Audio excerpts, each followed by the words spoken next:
আসসালামু আলাইকুম রহমতুল্লাহি ওবারাকাতুহু। সম্মানিত ভিউয়ার্স, আজকে আমরা আরেকটি আমল শিখব। আল্লাহ রসুল সাল্লাল্লাহু আলাইহি ওয়াসাল্লাম একদিন কিছু সাহাবীদেরকে নিয়ে বসে আছেন। তো রসুল সাল্লাল্লাহু আলাইহি ওয়াসাল্লাম সাহাবীদেরকে বললেন, প্রত্যেকটা মানুষের শরীরে অনেকগুলো জয়েন্ট আছে, আর প্রত্যেকটা জয়েন্টের বিনিময়ে আল্লাহর দরবারে সদকা করা উচিত। রসুল সাল্লাল্লাহু আলাইহি ওয়াসাল্লাম এর পরে বললেন, কোনো মানুষ যদি 5 ওয়াক্ত নামাজের শেষে একটি আমল করে, তাহলে তার প্রত্যেকটা জয়েন্টের বিনিময়ে আল্লাহর দরবারে সদকা করা হয়ে যাবে।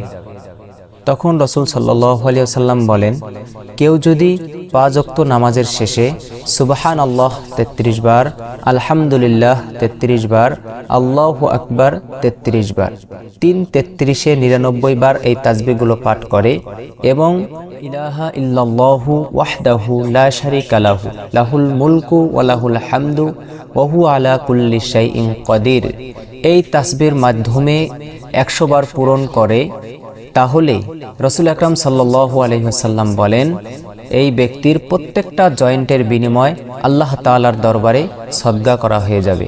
সুবহানাল্লাহ। আল্লাহ রাব্বুল আলামিন আমাদের সকলকে আমল করার তৌফিক দান করুক। আল্লাহুম্মা আমিন।